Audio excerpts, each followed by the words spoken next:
ॐ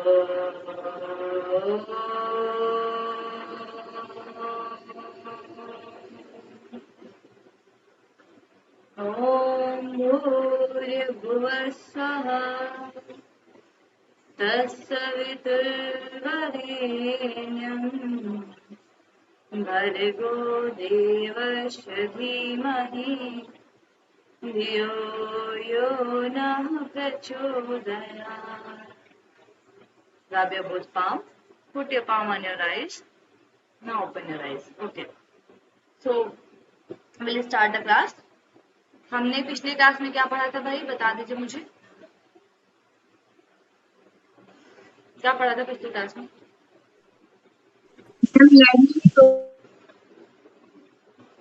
हाँ, Learning and learning characteristics, important theory of learning, learning पढ़ा था. कौन सी important लर्निंग theories पढ़ी of थी? learning, cognitive development, insight learning by. अच्छा, तो हमने पढ़ा था इनसाइट लर्निंग. ठीक है.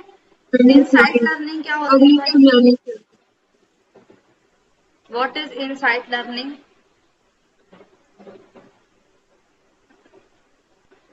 क्या होती है इनसाइट लर्निंग?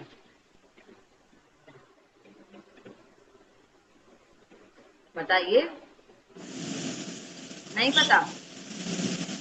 इनसाइट लर्निंग का मतलब बता दीजिए क्या होता है.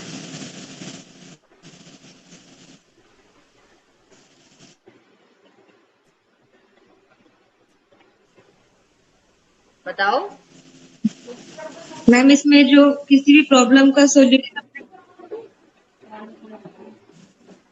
मैम इस लर्निंग, हेलो, हाँ हाँ, आपकी आवाज आ रही है. बोलिए बोलिए. डिग्गी में रखा है पानी. खुशी मैम इनसाइट लर्निंग में किसी भी प्रॉब्लम को सोल्यूशन अपने दिमाग से लिया जाता है. मीन्स खुद उसको सोचकर, उसको देख देख कर सीखता है कोई भी व्यक्ति, और खुद अपने दिमाग से सोचकर उसका सोल्यूशन निकालता है वो अपने अंतर्दृष्टि से. अच्छा, चीजों का प्रॉब्लम का सॉल्यूशन पहले से ही व्यक्ति ढूंढ लेता है, उसको हम इनसाइट बोलते हैं. मतलब माइंड में कुछ मैपिंग बना लेता है. ठीक है. चलिए, तो हम इसके बारे में पढ़ रहे थे. इनसाइट के मैंने आपको 4 चीजें मैम आपकी आवाज नहीं आ रही, म्यूट. हाँ, ओके.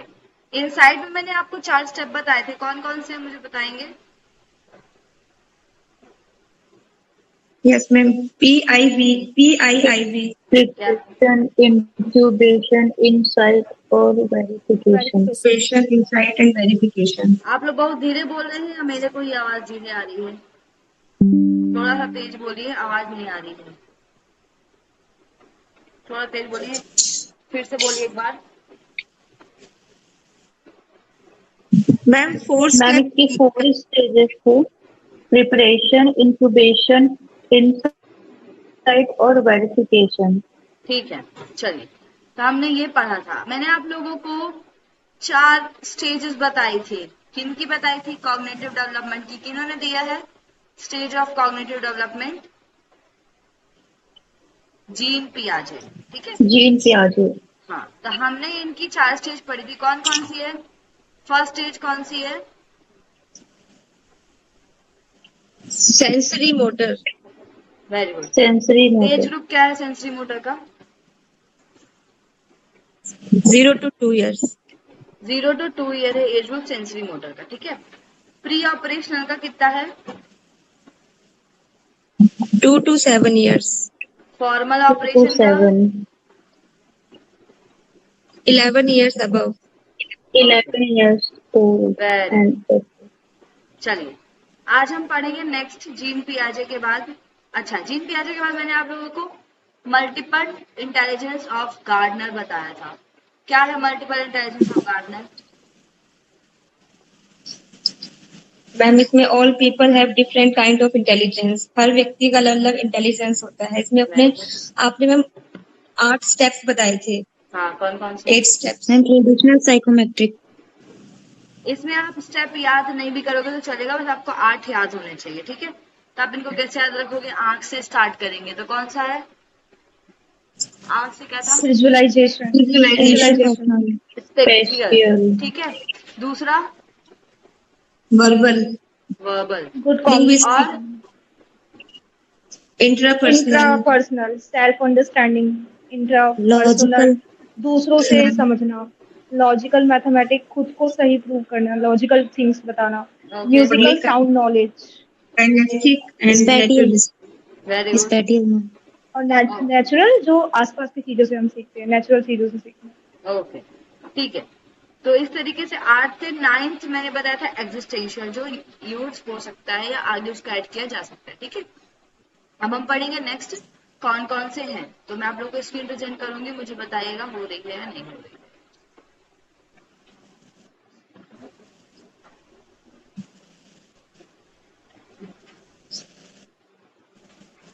स्क्रीन प्रेजेंट हो रही है आप लोगों को? हेलो, अभी तो नहीं हो रही है, हो गई ना? यस मैम, हो रही है। ठीक है। यस मैम, हो गई है। चलिए, तो आज हम पढ़ने जा रहे हैं कॉग्निटिव डोमेन में ही। हमने अभी तक कौन कौन से पढ़ लिए हैं? जीन पियाजे stage of development, insight learning of Kohler, ठीक है। Multiple intelligence theory of Gardner, तो मल्टीपल इंटेलिजेंस याद रखना गार्डनर ने दी है। थॉर्नडाइक की ट्रायल एंड एरर थ्योरी अब हम पढ़ने जा रहे हैं कि होती क्या है, ठीक है। चलिए, Edward Lee Thorndike was the initiator of the theory of trial and error learning. Based on the finding, he showed how to manage a trial and error experiment in a library. मैंने आपको बताया था laboratory कि insight learning में हम किसी चीज को ट्राई एरर नहीं करते, बल्कि क्या करते हैं बताइए? ट्रायल एरर कब होता है? जब हम चीजों को खुद करके खुद सीखे। इनसाइट में क्या होता है? देख के सीखते हैं। देख के, किसी को ऑब्जर्व करके हम सीखते हैं, या इन्वायरमेंट में स्टिमुलस के अकॉर्डिंग हम चीजों को सीखते हैं। लेकिन इन्होंने बताया कि हम कोई भी चीज को खुद करते हैं तो हम गलती दोहराते हैं, फिर बिगड़ता है, फिर सीखते हैं। तो इस तरीके से कोई भी व्यक्ति अपनी चीजों को सीखता है, ठीक है।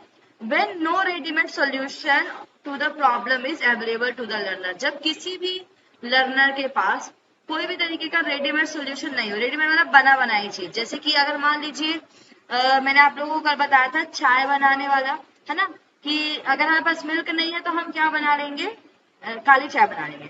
लेकिन यहाँ पर क्या हमसे चाय बनानी ही नहीं आती है, ठीक है। ये ट्राई रह रहा है कि हमसे चाय बनानी ही नहीं आती, तो हम क्या करेंगे? हमारे पास कोई रेडीमेड सोल्यूशन है ही नहीं, ठीक है।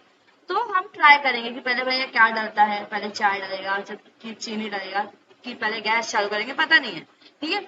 तो इसमें क्या करते हैं, हमारे पास कोई किसी भी चीज का रेडीमेड सोल्यूशन अवेलेबल नहीं होता है, तो हम चीजों को ट्राई और एरर करके देखते हैं। ट्रायल मतलब चीजों को बार बार प्रयासरत रहना, एरर मतलब त्रुटि होना। जितने बार त्रुटि होगी उतने बार हम प्रयास करते जाएंगे। जैसे आप गाड़ी सीखते हो, ठीक है, एक बार सीखते हो तो पहले समझ नहीं आता, इधर उधर घूमते रहते हो, चलते रहते हो, फिर थोड़ा सीखते हो तो थोड़ा स्मूथ हो जाती है, फिर थोड़ा सीखते हो तो आप अच्छी जगह पे चला लेते हो, फिर 2 लोग को बैठा के चला लेते हो। तो इसको हम बोलते हैं ट्रायल एंड एरर, ठीक है। तो Thorndike stated the element of his theory of learning in 1913, 1913 में इन्होंने दिया that connections are formed in the nervous system between stimuli and response. तो इसको कहीं कहीं पर आपको SR थ्योरी देखने को मिलता है, लेकिन इन्होंने ये बताया कि हमारा नर्वस सिस्टम में जो भी चीजें हमें स्टिमुलाई मतलब जो हमें उद्दीप्त कर दे, स्टिमुलस, ठीक है, और उद्दीप्त किससे होते हैं? हम अपने सेंस ऑर्गन से होते हैं, और फिर उसके प्रति हम रिस्पॉन्स करते हैं, ठीक है।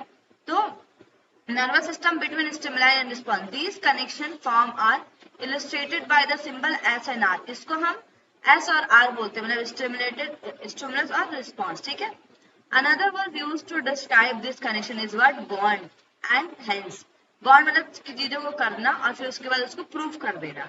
This theory is also called a bond theory of learning. तो इसको bond theory of learning भी बोलते हैं, ये याद रखिएगा। ट्रायल एंड एरर बहुत चली है, बॉन्ड थ्योरी ऑफ लर्निंग अभी तक पूछा नहीं गया है, तो आपसे पूछा जा सकता है, तो ये आप याद रखिएगा, बॉन्ड थ्योरी ऑफ लर्निंग बोला जाता है।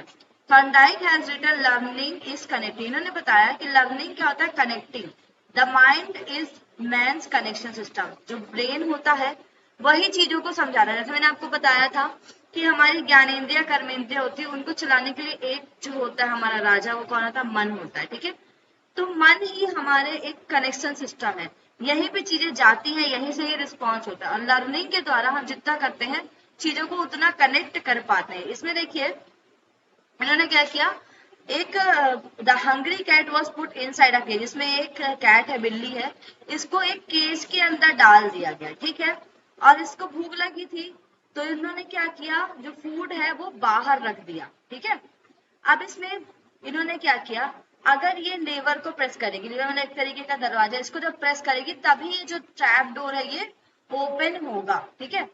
देखो अब क्या है, इसने बार बार प्रयास किया, तो इसमें ये चीज भी था, इसमें इसको पनिशमेंट में था कि अगर ये स्ट्रिंग को टच करेगी तो इसको करंट लगेगा, और ये लीवर को टच करेगी तो ये खुलेगा। तो ये क्या करती, बार बार प्रयास करती है।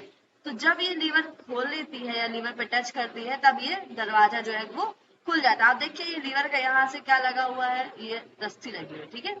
तो इस तरीके से यहाँ पर इसको ट्रायल दिखाएगा कि अगर आप लीवर खींचोगे तभी आपका दरवाजा जो है ओपन होगा, आप बाहर जाके खा पाओगे। वैसे ही ब्रेन भी होता है इंसान का, चीजों को हम कनेक्ट करने की कोशिश करते हैं, ठीक है। तो ये बहुत सिंपल एग्जाम्पल है, और इन्होंने इसी पर एक्सपेरिमेंट करके देखा। एक भूखी बिल्ली को अंदर रख दिया और उसको बंद कर दिया, बाहर एक रस्सी लटका दी गई, लीवर जिसको बोलते हैं, ठीक है। और फिर उसके बाद उसको जब लीवर को प्रेस करेगी तभी दरवाजा खुलेगा, ठीक है। चलिए अब आते हैं हम, इतना समझ में आ गया, आया? Hello, yes ma'am. ठीक है। नेक्स्ट है आपकी सोशल कंस्ट्रक्ट थ्योरी, ठीक है, जिसको हम सामाजिक संरचनावाद थ्योरीज या फिर सिद्धांत बोलते हैं। इसमें पहली है व्यगोत्स्की की कंस्ट्रक्ट थ्योरी। व्यगोत्स्की जो है इनका बहुत इंपॉर्टेंट है, ये आप याद रखिएगा, ठीक है।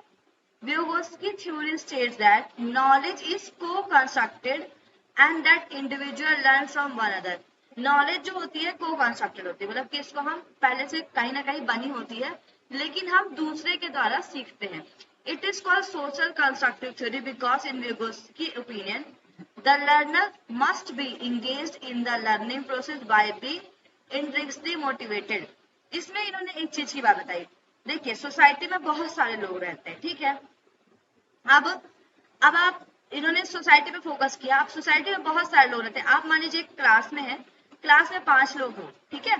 अब इन 5 लोगों को सर ने काम दिया, जिनमें से 5 में से 4 व्यक्ति तो इंटरेस्टेड है और एक दूसरे के साथ मिलजुल कर काम कर रहे हैं, तो एक व्यक्ति दूसरे व्यक्ति से सीख रहा है, ठीक है। तो क्या हो रहा है, दोनों का क्या हो रहा है, उन्नति हो रही है, चारों की उन्नति हो रही है। लेकिन इसमें से एक व्यक्ति है, इसका मन ही नहीं है सीखने का, तो ये काम नहीं करेगा। ये सोच रहा है कि मैं आराम से करूंगा, क्या करना है मुझे नहीं करना, लेकिन इसको ये समझ नहीं आ रहा कि जब मैं टीम वर्क करूंगा तो मेरा काम जल्दी हो जाएगा। तो इन्होंने ये बताया कि कोई भी चीज को करने के लिए हर व्यक्ति को आंतरिक रूप से प्रेरणा दे या इंट्रिंसिकली मोटिवेटेड होना चाहिए। अगर आप कहीं पर हैं, आप किसी फैमिली में रह रहे हैं, आप 6 मेंबर हैं, 7 मेंबर हैं, सारे मेंबर काम कर रहे हैं, लेकिन आप मोटिवेट नहीं हो रहे चीज करने को, आप नहीं लर्न कर पाओगे चीजों को, ठीक है। तो लर्निंग प्रोसेस में हमेशा इन्होंने बताया इंटरेस्टिंग मोटिवेशन जरूरी है। सोसाइटी के बारे में इन्होंने मेन बताया कि हम जिस सोसाइटी में रहते हैं हम वहां से चीजों को सीखते हैं, हम टीम वर्क को इन्होंने बढ़ावा दिया, ठीक है। अब देखो इसमें बताया सोशल कॉम्पिटेंस। सोशल कॉम्पिटेंस के बारे में भी इसमें बताया है, it is defined as the ability to handle social interaction effectively. बहुत सारे लोग आप देखेंगे, बहुत लोग डिप्रेसिव टाइप रहते हैं, ज्यादा बातचीत नहीं करना पसंद करते, लोग इतने सारे होंगे पर वो आराम से अपना साइड में बैठे रहेंगे। तो हमारा सोशल इंटरेक्शन बहुत जरूरी है, जिसको हम सोशल कॉम्पिटेंस बोलते हैं, ठीक है। अब देखिए, in other word social competence refer to getting along well with others. इस सोशल कॉम्पिटेंस मतलब होता है लोगों के साथ हम किस तरीके से अच्छे से रह सकते हैं, बीइंग एबल टू फॉर्म, लोगों को कैसे उनकी तरह बन सकते हैं, एंड मेंटेन क्लोज रिलेशनशिप, कैसे हम उन रिलेशनशिप को, हमारे फ्रेंड्स होते हैं, हमारे क्लास में लोग होते हैं, तो आपके क्लास में बहुत लोग होते हैं लेकिन आप उनसे बातचीत नहीं करते, क्यों नहीं करते भाई, आपकी अडॉप्टेबिलिटी इतनी नहीं आई है, आप सोशल कॉम्पिटेंस आपका अच्छा नहीं है। तो सोशल कॉम्पिटेंस इन्होंने बताया Vygotsky ने, ठीक है। एक तो पहला कि कोई भी व्यक्ति इंट्रिंसिकली मोटिवेटेड होता है तभी वो टीम वर्क कर सकता है। दूसरा सोशल कॉम्पिटेंस की हर व्यक्ति जब लोगों के साथ मिल पाता है, मिलजुल पाता है, उसको हम सोशल कॉम्पिटेंस बोलते हैं। रिस्पॉन्डिंग इन अडॉप्टिव वे इन सोशल सेटिंग, किसी भी तरीके की सेटिंग हो वैसे ही आप उसको अडॉप्टिव कर लो। मान लो अब आपके पास बहुत सारे लोग हैं, ठीक है, आप लोग बहुत सारे लोग कहीं पर गए हो, आप कम बोलने वाले व्यक्ति हो, लेकिन अब आपको वहां पर टीम वर्क करना है, तो आपको उनसे बात करनी पड़ेगी। आपको ऐसा नहीं कि मैं कम बात करने वाला हूँ या मुझे एटीट्यूड है, मैं बहुत टैलेंटेड हूँ, ऐसे नहीं। आप अगर टैलेंटेड हो तो दूसरे के पास दूसरा टैलेंट है, ठीक है। तो इस तरीके से हमें समाज के साथ या सोसाइटी के साथ कैसे रहना है, उनके साथ कैसे रिलेशनशिप मेंटेन करना है, उनके तरह कैसे अडॉप्ट होना है, इसको हम सोशल कॉम्पिटेंस बोलते हैं, ठीक है। नेक्स्ट आता है जोन ऑफ प्रॉक्सिमल डेवलपमेंट। इन्होंने ही बताया है। प्रॉक्सिमल मतलब होता है, जब आप लोग स्केलेटल सिस्टम पढ़ोगे, प्रॉक्सिमल मतलब जो चीज पास की हो, और डिस्टल मतलब जो दूर का, तो पी से पास, डी से दूर, ठीक है। प्रॉक्सिमल मतलब पास वाली चीजें।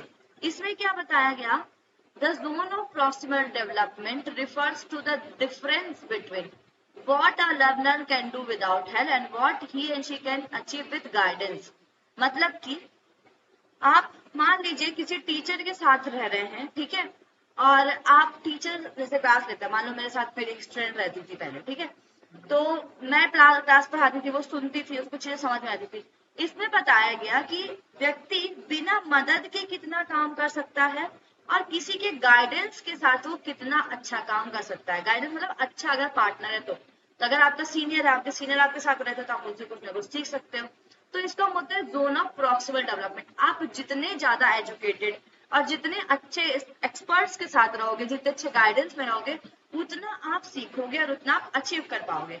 तो बताया गया एक लर्नर जो है अकेले और साथ में रह के, इसलिए कभी कभी ग्रुप स्टडी की बात की जाती है, क्योंकि सेल्फ स्टडी करना चाहिए, लेकिन जब हम ग्रुप स्टडी करते हैं तो हमें सबका पर्सपेक्टिव पता चलता है, सबका वे ऑफ नॉलेज, सबका जो नॉलेज का एरिया है वो अलग अलग है, सबका समझने का तरीका अलग है। मान लीजिए आप कोई थ्योरी को लंबा पढ़ रहा है, कोई ट्रिक से पढ़ रहा है, तो आपको उसकी ट्रिक समझ में आ जाएगी, ठीक है। इस तरह आप लोग को बोलती हूँ यार अभी कम से कम 2 लोग का ग्रुप बनाओ, तो बातचीत करो, समझ में आए।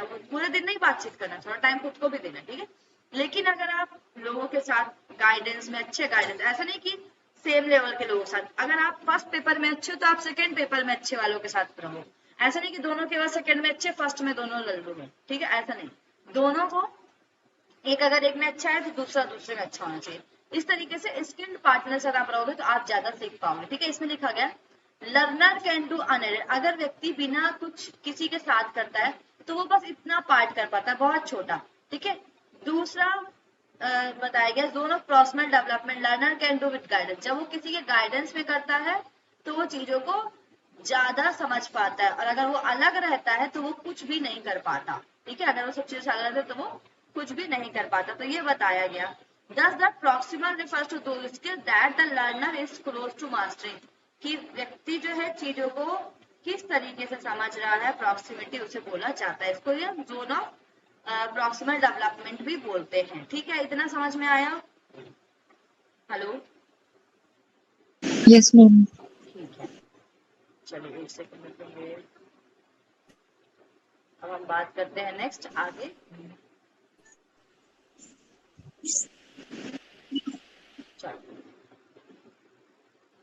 नेक्स्ट हम बात करते हैं जॉन डेवी की प्रोग्रेसिव एजुकेशन थ्योरी, ठीक है, जो कि बहुत बहुत बहुत इंपॉर्टेंट है, वेरी वेरी वेरी इंपॉर्टेंट, ठीक है। ये बाकी तो इम्पोर्टेंट है ही, लेकिन ये कुछ ज्यादा इंपॉर्टेंट है क्योंकि प्रोग्रेसिव एजुकेशन की थ्योरी है। तो जॉन डेवी जो है उन्होंने प्रोग्रेसिव मेथड के बारे में बताया था, इसलिए ये बहुत फेमस है, ठीक है। तो John Dewey is probably most famous for his role in what is called the progressive method. तो कभी भी आपका आए क्वेश्चन प्रोग्रेसिव एजुकेशन थ्योरी किन्होंने दी या प्रोग्रेसिव मेथड किन्होंने दिया, तो कौन किन्होंने दिया भाई? John Dewey. जॉन डेवी ने। इन्होंने क्या बताया? जॉन डेवी ने दिया। ये बिल्कुल ह्यूरिस्टिक थ्योरी की तरह है, ह्यूरिस्टिक मेथड की तरह। ह्यूरिस्टिक मेथड अब बन गया, लेकिन उन्होंने बहुत पहले बताया। ह्यूरिस्टिक मेथड में हमने क्या पढ़ा था कि चीजें बिना मदद के करना है या लर्न बाय डूइंग, खुद करना है। तो प्रोग्रेसिव एजुकेशन वही कहलाती है, लर्न बाय डूइंग, कि हम चीजों को करके ही सीखते हैं। ऐसा नहीं कि तू मेरा प्रोजेक्ट बना ले मैं सीख जाऊं। जब हम खुद नोट्स बनाते हैं, जब हम खुद पढ़ते हैं, आप लोगों को मैं पीपीटी दिखाती हूँ क्योंकि आप लोग अभी कभी नहीं पढ़े, लेकिन आप पूरा पीपीटी पे डिपेंड हो जाओ, अपने से कुछ ना करो, तो ये अच्छी बात नहीं है, ठीक है। आप यहाँ से भी पढ़ो, बुक भी पढ़ो, ठीक है। ये तो आपके लिए गाइडलाइन है, हम आपको एक गाइडलाइन देख रहे हैं, आपको बता रहे हैं कि क्या टॉपिक इंपॉर्टेंट है, कि आप कहीं मिस ना हो जाए। इन टॉपिक में जो इंपॉर्टेंट है उसको भी आप बुक से थोड़ा बहुत पढ़ लो, ठीक है। क्योंकि हमने क्वेश्चन पेपर तो नहीं बनाया, बट हमने प्रीवियस ईयर के क्वेश्चन पेपर देखे हैं, तो हम उसके अकॉर्डिंग आपको क्वेश्चन देंगे, ठीक है। लेकिन जो बनाने वाला होगा वो तो ऑल ओवर सिलेबस से देगा, तो आप उसको भी कवर करने की कोशिश करो। तो और ये नहीं कि हमने जो दे दिया, कुछ बच्चे क्या होता है पीपीटी मिलते हैं बस उसी का इंतजार करते हैं, अपने से कुछ नोट्स नहीं बनाते। ऐसा नहीं करना आपको, अपने तरीके। अब मैंने इतना बड़ा बड़ा चीज लिखा है, आप इसी को एक फ्लो चार्ट की तरह छोटा छोटा कर सकते हो, आप अपनी ट्रिक बना सकते हो। सिद्ध सिद्धांत पद्धति जो बहुत से टीचर पढ़ाने से मना करते हैं या स्टूडेंट पढ़ने के लिए भी मना करते हैं, ठीक है। सिद्ध सिद्धांत पद्धति में हर एक चैप्टर का मैंने ट्रिक बनाया था और मैंने ही उसको पढ़ाया था एकेडमी में, ठीक है, पहले जब मैं पढ़ाती थी। क्यों? क्योंकि मुझे वो सबसे अच्छा टॉपिक लगता था। लोग उसको पढ़ाने से डरते हैं थोड़ा सा, पता नहीं क्यों डरते, लेकिन सारी ट्रिक बनाई थी मैंने हर एक चैप्टर की। क्यों? क्योंकि भाई हमें करना है, और हम जब मैंने खुद किया, जब मैंने खुद ट्रिक्स बनाई तो मुझे ज्यादा चीजें समझ में आई। तो आप लर्न बाय डूइंग, खुद ट्रिक्स बनाने की कोशिश करिए, ठीक है। अब इन्होंने बताया Dewey believes that human being learn through a hand on approach. Hand on approach मतलब चीजें खुद अपने हाथ से करने से ही बच्चा सीखता है। अगर आपको प्रोजेक्ट दिया जाता है और आप किसी और से लिखवा लेते हो, बहुत चला है आजकल कि हम गूगल सर्च के लिख दिया, अपने दिमाग से तो कुछ सोचते ही नहीं है ना। तो मैंने देखा, मैं बहुत लोग के डिसर्टेशन चेक करी थी, तो मैंने देखा कि भाई ये लोग तो कुछ किया ही नहीं है ना अपने से।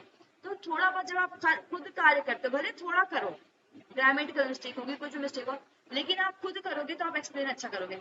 जब भी आपके वाइवा या प्रैक्टिकल्स होते हैं तो वाइवा क्यों दिए जाते हैं, उसमें ये नहीं लिखा है कि आप रट के कितना आए हो, आपने कितना खुद से चीजें की हैं उतना आप समझ पाओगे, ठीक है। तो इन्होंने क्या क्या चीज बताया, पहला लर्न बाय डूइंग, दूसरा हैंड ऑन अप्रोच उसी को बोलते हैं। This places Dewey in education philosophy of pragmatism. Pragmatism मतलब इन्होंने बताया जो भी चीज हम थ्योरी पढ़ते हैं उसको प्रैक्टिकली अप्लाई करना प्रैग्मेटिज्म कहलाता है, रिलेटेड टू प्रैक्टिकल थिंग, ठीक है।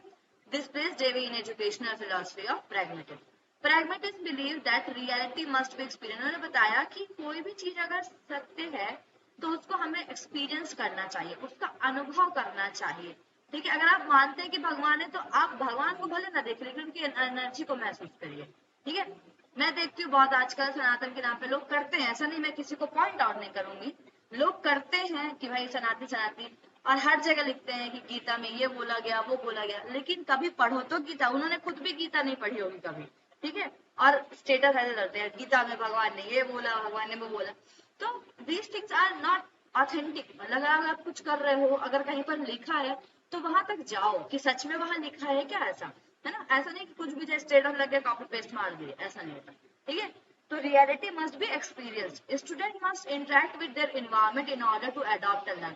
उनको अपने एनवायरनमेंट से कनेक्ट होना पड़ेगा, इंटरेक्ट होना पड़ेगा किसी चीज को अडॉप्ट करने के लिए, लर्न करने के लिए।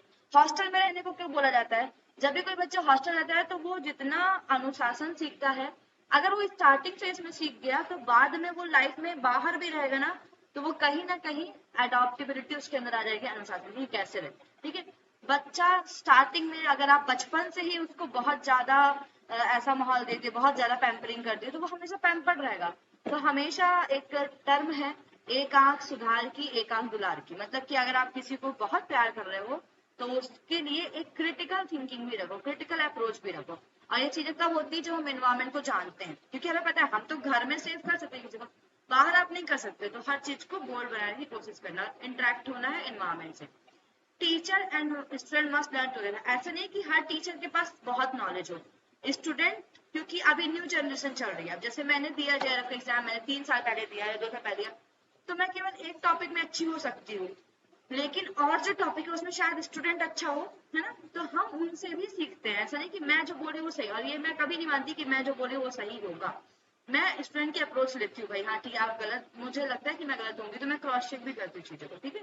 तो इसमें टीचर और स्टूडेंट दोनों एक साथ लर्न करते हैं। जब हम प्रैक्टिकल करवाते हैं बच्चों को तो हम खुद भी चीजों को सीखते हैं कि क्या क्या चीजें छूट गई, हम फिर खुद भी दोबारा पढ़ते हैं, ठीक है। His view of classroom was deeply rooted in democratic ideals। इन्होंने बताया कि चीजों को हम ऐसे ही ना चलाए, थ्योरी बेस्ड ना चलाए, बल्कि हर स्टूडेंट का बोलने का हक हो, प्रजातांत्रिक हो, हर व्यक्ति बोले, which promoted equal voice among the participant in learning experience। कि हर व्यक्ति बोल पाए, ऐसा नहीं कि क्लास का मॉनिटर या फिर जो गोल्ड मेडलिस्ट है वही बोलता रहेगा। हर बच्चा हो, चाहे बैक बेंचर हो चाहे फ्रंट बेंच में हो, हर बच्चा बोले। मैं आप लोगों से यहाँ ये नहीं बोलती कि सिंगल पर, मैं नाम क्यों नहीं देती आप लोगों का कि नहीं भाई मुझे अनिमेश ही बताएंगे, संगीता ही बताएंगे, ऐसा नहीं बोलती मैं। जिसको जो आता है वो बताओ, आप गलत भी बताओगे तो कौन सा यहाँ पे कुछ आपको नंबर मिल रहा है ना, लेकिन बोलो तो, कुछ लोगों की तो वॉइस ही नहीं आती बाहर पे, वो अलग बात है, मान लो आप बिजी हो, लेकिन बात निकालो तो बाहर है ना, समझ में आए कि आपको आता कितना है। ठीक है, अब इन्होंने बताया कि कैसे इन्होंने एजुकेशन को रिफॉर्म किया। तो इन्होंने एक चाइल्ड सेंटर्ड अप्रोच रखी, जो मैंने आपको बताया था स्टूडेंट सेंटर, आज अब वो सारी स्टूडेंट सेंटर्ड ही हो गई है। हम जो बच्चा वो टीचर पे डिपेंडेंट नहीं रह गया, लर्निंग का पूरा क्राइटेरिया स्टूडेंट पे ही चला गया। तो इन्होंने बोला emphasis on learning on the needs and interest of child. अभी आप देखिए मोदी जी ने, या फिर अभी जो नया नीति आयोग बना है, नीति आयोग के अंतर्गत हमें क्या बताया गया, सीबीएसई सिस्टम दिया गया, स्किल डेवलपमेंट कोर्स चलाए गए। ठीक है, क्यों चलाए गए भाई, कि बच्चा अपने सब्जेक्ट के साथ, मान लो मैं योग में हूँ लेकिन मेरा इंटरेस्ट है म्यूजिक में, तो मैं उसको भी सीख सकूं, है ना। तो ये पूरी एजुकेशन इन्होंने बताया कि ये चाइल्ड सेंटर्ड होनी चाहिए, उसकी जो नीड है, उसका जो इंटरेस्ट है वो बच्चा कर सके। Children should be allowed to explore their environment. उनको ये नहीं कि नहीं तुम छोरी क्लास में बैठे रहो, ऐसा नहीं होना चाहिए, उनको चीजों को एक्सप्लोर करने भी देना चाहिए। ठीक है, फिर आता है इंटर डिसिप्लिनरी कैरिकुलम। इंटरडिसिप्लिनरी मतलब कि अलग अलग कैरिकुलम के बारे में सोचे। Curriculum that focus on connecting multiple subject. मैंने बताया जैसे आपको, where students are allowed to freely move and out in class as they pursue their interest। कि बच्चा जब चाहे, मान लीजिए अगर अभी उसका टाइमिंग है म्यूजिक क्लास का और यहाँ पे क्लास चल रही है, तो वो अपने टॉपिक ऑफ इंटरेस्ट के साथ जा सकता है। अब इसको सीबीसीएस के थ्रू भी अलाउ कर दिया गया है। ठीक है, and construct their own path of acquiring and applying knowledge. The role of the teacher in this setting would be served more as a facilitator than instructor। ठीक है, इसमें टीचर का रोल जरूरी फैसिलिटेटर का होता है। फैसिलिटेटर मतलब चीजों को देना, प्रोवाइड कराना, इंस्ट्रक्टर नहीं कि नहीं तुम ये करो तुम वो करो। मैंने बताया था इंस्ट्रक्टर क्या करता है, चीजों को स्टेप बाय स्टेप बताता है, टीचर का काम स्टेप बाय स्टेप बताना नहीं होता है, फैसिलिटी प्रोवाइड करना होता है कि बच्चे को जो चाहिए वो दे दिया जाए और बच्चा आगे चीजों को करे। ठीक है, समझे। इसमें एक एग्जाम्पल है हमारे पास भानु सर का। ठीक है, वो है योग में, लेकिन उनका बहुत इंटरेस्ट है टेक्नोलॉजी में और वो अभी चीजों को कर रहे हैं। जितना भी आप लोगों को टेक्निकल हेल्प मिल रही है वो सर की वजह से मिल रही है। ठीक है, और उनका बहुत इंटरेस्ट है, तो कहीं ना कहीं उनका इंटरेस्ट होगा इंटरडिसिप्लिनरी करिकुलम में, इसलिए वो चीजों को मैनेज कर पा रहे हैं। ठीक है, अब आता है in contrast in a classroom based on idea of John Dewey you may see a teacher deliver background content. इसमें केवल टीचर बैकग्राउंड कंटेंट दे रहा है, जैसे मैं आप लोगों को या हम सारे टीचर आपको केवल कंटेंट प्रोवाइड करें, ये नहीं बोल रहे कि नहीं लक्ष्मी या फिर नहीं संगीता तुम पहले यही पढ़ो, नहीं सुषमा जी आप पहले, आपको टीचिंग ही पढ़ना पड़ेगा। मैंने कभी नहीं बोला, अगर आपको साथ साथ दूसरा सब्जेक्ट पढ़ना तो आप उसको पढ़ सकते हैं, ऐसा नहीं कि हम टीचिंग पढ़े तो आप टीचिंग ही पढ़ोगे, लेकिन साथ साथ इसको कंटिन्यू कर सकते हो। You may see a teacher deliver background content information and student working in groups। Student group में वर्क करते हैं with those exploring different concept with the content. कि अब ये करते क्या करते हैं, इतना तो कंटेंट मिल गया, मान लीजिए मैं आप लोग को 70 पेज का कंटेंट दूंगी, ये टोटल 77 पेज है। ठीक है, उसमें भी आप कितना और एक्सप्लोर कर सकते हो, मान लो मुझसे कुछ चीजें छूट गई हैं और इम्पोर्टेंट हो तो आप उसमें ऐड कर सकते हो। ठीक है, तो you would see lots of conversation and lots of collaboration. आजकल देखिए इतनी सारी वर्कशॉप ऑर्गेनाइज कराई जा रही है एजुकेशन। आज ही मैं गई थी एजुकेशन डिपार्टमेंट में योग की वर्कशॉप में, तो आजकल बहुत सारे कोलैबोरेशन हो रहे हैं अलग अलग डिपार्टमेंट वाले एक साथ। यहाँ पर हमारे यहाँ हुआ था अभी नेशनल लेवल की 4th इंटरनेशनल, तो फिजिक्स वाले कर रहे थे, उसमें उन्होंने मल्टी डिसिप्लिनरी अप्रोच रखी थी, योगा वालों का प्रेजेंटेशन भी था, 4-5 डिपार्टमेंट मिलके उस वर्कशॉप को कर रहे थे। तो इसमें इन्होंने बताया कि एजुकेशन केवल एक सब्जेक्ट बेस्ड नहीं होनी चाहिए। अब जैसे योग में हम केवल योग नहीं पढ़ते, योग में हम साइकोलॉजी पढ़ते हैं, डाइट पढ़ते हैं, एनाटॉमी पढ़ते हैं, there are lots of subject we are studying yoga. ठीक है, तो इतना समझ में आया होगा आप लोग को आई थिंक। आज हम पढ़ेंगे कोऑपरेटिव लर्निंग, डेल्स कोहन मैं आप लोग को कल पढ़ाऊंगी। ठीक है, और फिर कनेक्शनिस्ट थ्योरी जो है हमारी वो आपको मैं आने के बाद पढ़ाऊंगी ट्यूसडे को। ठीक है, तो कल मैं आप लोग को केवल थोड़ा थ्योरी पढ़ाऊंगी डेल्स कोहन की। Yes, ma'am. आज हम पढ़ेंगे कोऑपरेटिव लर्निंग थ्योरी। ठीक है, cooperative learning theory is a offshoot. Offshoot मतलब उसी का ही, प्रोग्रेसिव लर्निंग की तरह ही ये एक थ्योरी है, उन्हीं के जैसा ही है। Cooperative learning theory is a offshoot मतलब extension of progressive knowledge of concept, the practice of building new knowledge upon the foundation of. इन्होंने बताया पहले से जो चीजें हैं उन्हीं में ही एक और चीज ऐड कर देना, नई चीजों को ऐड करना, तो ऑपरेटिव लर्निंग कहलाता है। It incorporates the idea that the best learning occurs when students of mixed level of ability are actively engaged in learning process. इन्होंने बताया कि लर्निंग तभी हो पाती है, जब बेस्ट लर्निंग तभी हो पाती है जब एक बच्चा बहुत सारी एबिलिटी के साथ आता है और एक्टिवली इंगेज रहता है चीजों को करने में। जरूरी नहीं, जैसे मान लीजिए रिसर्च की फील्ड है, रिसर्च में पहले तो बहुत रिसर्चर क्या करता है, चीजें ऐसा नहीं कि पहले नहीं होंगे, कपाल भाती पे बहुत लाखों रिसर्च होंगे, लेकिन उसमें भी नई चीज देखता है, डिफरेंट डिसीज पे देखता है, ठीक है। तो हम क्या करते हैं, प्रीवियस लर्निंग में ही चीजों को ऐड कर रहे हैं, न्यू चीजें ऐड कर रहे हैं, अपने एबिलिटी के लेवल पर, मिक्स्ड लेवल पर लगा के उसको काम करते हैं। इसमें हम क्या करते हैं, वर्क को कोलैबोरेशन में करते हैं with other student to accomplish share goal, इनका हम गोल को शेयर करते हैं, ठीक है। Next, while consideration focus on a personal experience as the foundation for learning new material, इनका मेन क्या है कि बच्चा पर्सनल एक्सपीरियंस ज्यादा करे, जो बच्चा जैसे एक्सपीरियंस करेगा, जिसकी लाइफ जैसी है बचपन से। आप एक चीज और याद रखिएगा, हर बच्चा, मान लीजिए एक बच्चा है जिसकी फैमिली बैकग्राउंड बहुत लो है, मैंने देखा भी है, जेआरएफ निकालने के कारण ये भी था कि मैं बहुत ज्यादा फाइनेंशियली इंडिपेंडेंट होना चाहती थी, ठीक है। तो हम मेहनत तब करते हैं, आप लोगों के लिए एक मोटिवेशन और है, अगर आपको लगता है आपकी फैमिली में बहुत परेशानी है, ठीक है, या आप बहुत परेशान हो, तो आप जेआरएफ निकालो, आपको किसी से फाइनेंशियली हेल्प लेने की जरूरत नहीं पड़ेगी अपने पीएचडी करने के लिए, ठीक है। तो जेआरएफ आप एक बार मेहनत करोगे, आपकी 6 महीने की मेहनत आपको नेक्स्ट 6 ईयर, जब तक आपकी पीएचडी चलेगी, मिलता तो 5 साल है, ठीक है, उसका स्टाइपेंड, लेकिन नेक्स्ट 5 ईयर तक आपको फाइनेंशियली इंडिपेंडेंट रह सकता है। आप अपनी मदद भी कर सकते हो, लोगों की मदद भी कर सकते हो, आप खुद का लैपटॉप खुद खरीद सकते हो, खुद मोबाइल खरीद सकते हो, खुद अपनी एसेसरीज ले सकते हो, ठीक है। तो इसमें एक चीज याद रखिए कि हमारे पर्सनल एक्सपीरियंस जैसे होते हैं वैसे ही हम लर्निंग को करते हैं और वैसे ही चीजों को सीखते हैं। अगर आप जहां से पढ़े हो, जितना पढ़े हो, उतना आप चीजों को करोगे, ठीक है।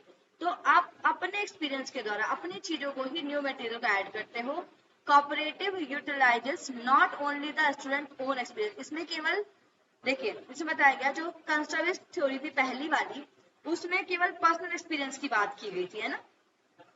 जॉन डेवी ने केवल स्टूडेंट के बारे में बात की थी, इन्होंने क्या बताया, केवल स्टूडेंट लेवल पे ही बात नहीं की, but also uses the experience and knowledge of other, कि जब हम कोऑपरेटिव मतलब लोगों के साथ काम करते हैं, जब हम लोगों के साथ मिलके काम करते हैं, तो उनके एक्सपीरियंस और हमारे एक्सपीरियंस मिलके और नॉलेज को बढ़ाते हैं, ठीक है। समझ में आया भाई?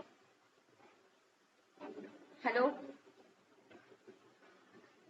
हेलो, यस मैम आ रही है। ठीक है, चलिए। तो आज हम इतना पढ़ेंगे, कल डेल कोन की पढ़ेंगे क्योंकि वो थोड़ा सा इम्पोर्टेंट है, डेल कोन वाला थोड़ा क्या इन समय, और डेल कोन वाला आपका इसमें भी दिया है तो बहुत छोटा, हिंदी वाले में भी दिया है, ठीक है, डेल कोन वाला ये लिखा है, ठीक। तो इसको हम कल पढ़ेंगे और डेल कोन मैम पढ़ के कल मैं ये कंप्लीट जो ये बोलिए। मैम ये जो कोऑपरेशन ये लर्निंग है थ्योरी, ये जॉन डेवी ने दिया ना? नहीं भाई, पढ़ ध्यान कहाँ रहता है, कहाँ रहता है ध्यान, मैम यही रहता है। मैं दिखा रही हूँ। जॉन डेवी की इसके पहले वाली थ्योरी, उसका नाम ही लिखा है प्रोग्रेसिव एजुकेशन, ये प्रोग्रेसिव हायर एजुकेशन। थ्योरी, ठीक है। इनका अभी इनका कोई पता नहीं किन्होंने दिया, बस ये एक्सटेंशन है, मतलब उसी में ही एक चीज और ऐड कर ली। जॉन डेवी ने बताया कि कैरिकुलम में मल्टीपल चीजों को एक साथ करते, एक व्यक्ति अलग अलग सिलेबस को ले सकता है, तो वो एक पे उन्होंने बताया, लेकिन कोऑपरेटिव में कोऑपरेशन मतलब सहायता, लोगों की सहायता लेते हुए, कोलाबोरेशन करते हुए हम किस तरीके से एक गोल को अचीव करते हैं, वो कोऑपरेटिव लर्निंग कहलाती है, ठीक है। जॉन डेवी ने इसको नहीं दिया, उन्होंने केवल प्रोग्रेसिव एजुकेशन दिया, समझ में आया? हाँ मैम इसका तो पता था, लेकिन इसका मेरे को थोड़ा डाउट था, इसलिए पूछ लिया। अच्छा ठीक है, कोई बात नहीं, पर जब हम पढ़ाएं तो पूरा ध्यान और कान, सारी इंद्रियां मन के सहित यहीं पर होनी चाहिए, ठीक है। चलिए, मन बहुत जरूरी है, इंद्रियां भले होती है लेकिन मन नहीं होता है, ये इसीलिए ठीक है मैम। अभी ज्वाइन कर रहे हैं जब हमारी क्लास खत्म होने वाली है, ठीक है। तो सभी लोग कमर गर्दन सीधी करेंगे। आप लोगों से फिर भी मेरी काइंड रिक्वेस्ट है, 9:15 तक मैं मैसेज किया, आज बहुत नेटवर्क इशू, तब 9:15 और एक्सटेंड बहुत हो गया तो 9:20, उससे ज्यादा मैं एडमिट नहीं करूंगी किसी को, ठीक है। आप लोग पंचुअल रहिए अपनी पढ़ाई के लिए, क्योंकि मैम तो अपनी क्लास कंप्लीट कर देती होंगी 9 बजे। ईशा मैम कितने बजे कंप्लीट करती हैं? 8:35। 8:35। आपके पास आराम से इनफ हाफ एन आवर का टाइम है। जो लोग पहले खाना बनाते हैं वो खा भी सकते हैं खाना बैठ के, ठीक है। आराम से थोड़ी देर नैप ले सकते हो, 15 मिनट चल सकते हो अपन, उसके बाद आप आ जाओ, ठीक है। 9:15 के बाद अगर कोई आएगा तो मैं अलाउ नहीं करूंगी, and it's an strict statement, ठीक है। चलिए, कमर गर्दन सीधी करेंगे, आंखें बंद।